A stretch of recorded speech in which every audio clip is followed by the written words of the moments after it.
নাজাত প্রাপ্ত হতে হলে তোমাকে 4 গুণের অধিকারী হতে হবে।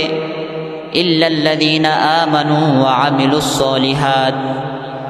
1 নাম্বার হলো তুমি ঈমান আনবা, আমি আল্লাহর উপর বিশ্বাস করবা, যতগুলো হুকুম করেছি আদেশ করেছি সবগুলোকে তোমার জীবনে বাস্তবায়ন করবা, আমার রাসূলের আদর্শকে নিজের জীবনে বাস্তবায়ন করবা।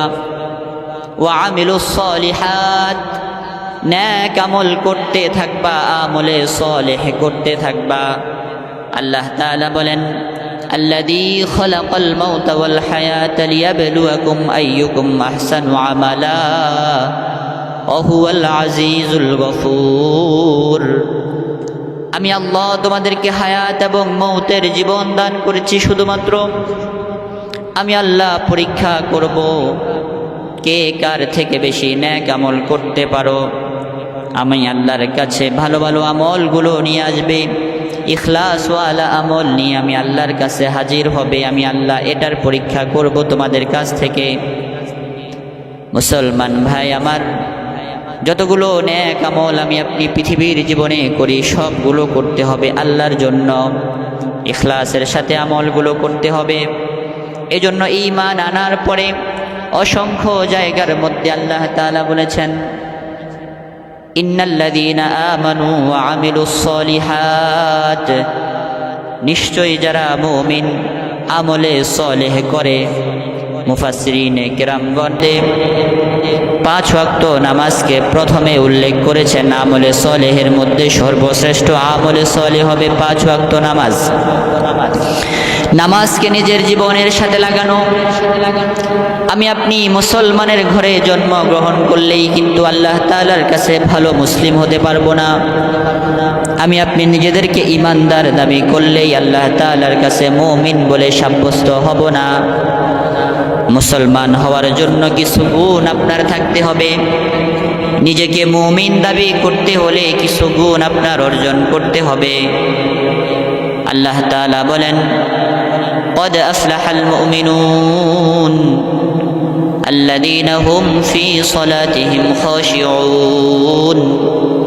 নিশ্চয় ওই সমস্ত মুমিনগুলো সফল হয়েছে। বর্তমানেও যেই মুমিনরা আছে তারাও সফল হবে, ভবিষ্যতে যেই মুমিনগুলো আসবে তারাও সফল হবে। তবে শর্ত হলো মুমিনগুলোর মধ্যে কিছু কোয়ালিফিকেশন থাকতে হবে, কিছু গুণাগুণ থাকতে হবে, তাদের মধ্যে কিছু ভালো ভালো গুণ থাকতে হবে।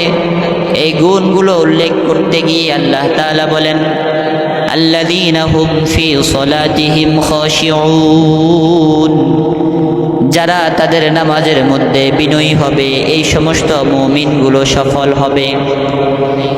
কিন্তু আশ্চর্যজনক বিষয়, দুঃখজনক বিষয় হলো আমি আপনি মুসলমান, আমরা নামাজ পড়ি না, আমার ঘরের সন্তানগুলো নামাজ পড়ে না, আমার বিবি, আমার বাচ্চা, আমার মেয়েটা নামাজি না, নামাজ পড়তে চায় না।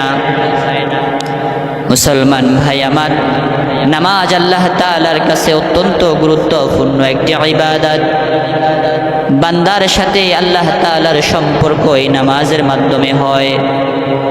এজন্য নামাজগুলোকে সুন্দর করা। আল্লাহর নবী সাল্লাল্লাহু আলাইহি ওয়াসাল্লাম বলেন, সাহাবীরা তোমরা বলো দেখি, কোন মানুষের ঘরের সামনে যদি 5টা নদী থাকে, 5টা পুকুর থাকে, 5টা নালা থাকে, আর প্রতিদিন যদি ওই ব্যক্তি নদীতে 5 বার গোসল করে, তার শরীরের মধ্যে কোনো ধরনের ময়লা থাকতে পারে নাকি? সবগুলো সাহাবী বলে, ইয়া রাসূলুল্লাহ, কোনো ব্যক্তি যদি প্রতিদিন 5 বার গোসল করে তার শরীরের মধ্যে ময়লা থাকার চিন্তাও করা যায় না, ময়লা থাকার কোনো অবকাশ নাই। আল্লাহর নবী সাল্লাল্লাহু আলাইহি ওয়াসাল্লাম বলেন, আমার কোনো উম্মত যদি প্রতিদিন 5 ওয়াক্ত নামাজ পড়ে, আল্লাহ তাআলা 5 ওয়াক্ত নামাজের বিনিময়ে তার জীবনের সবগুলো গুনাহকে মাফ করে দেয়। এজন্য এই নামাজ আপনার জীবনের মধ্যে বাস্তবায়ন করতে হবে। নামাজের মধ্যে আল্লাহ তাআলা আপনার জন্য শান্তি রেখে দিয়েছেন। রিজিকের ফয়সালা রেখে দিয়েছেন। এই নামাজের মধ্যে আল্লাহ তাআলা আপনার বরকত রেখে দিয়েছেন। আপনার পরিবারের শান্তি আল্লাহ তাআলা নামাজের মধ্যে রেখে দিয়েছেন। আপনি নামাজি হবেন তো আল্লাহ তাআলা এই নামাজের মাধ্যমে আপনাকে আল্লাহ তাআলা ফায়দা পৌঁছাবেন। এই জন্য নিজেকে নামাজি বানানো, নিজের ছেলে মেয়েগুলোকে নামাজি বানানো, নিজের বিবি বাচ্চাদেরকে নামাজি বানানো এবং বন্ধুবান্ধব যাদের সাথে আমরা চলবো তাদেরকেও নামাজের দাওয়াত দেওয়া।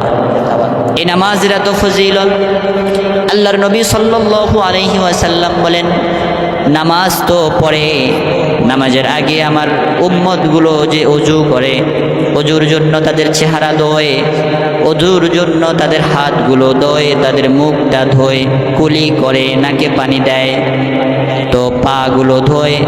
আল্লাহর নবী বলেন, আমার কোনো উম্মত যদি অজুর জন্য হাত ধোয় তখন হাতের গুনাহগুলোকে আল্লাহ তাআলা মাফ করে দেয়।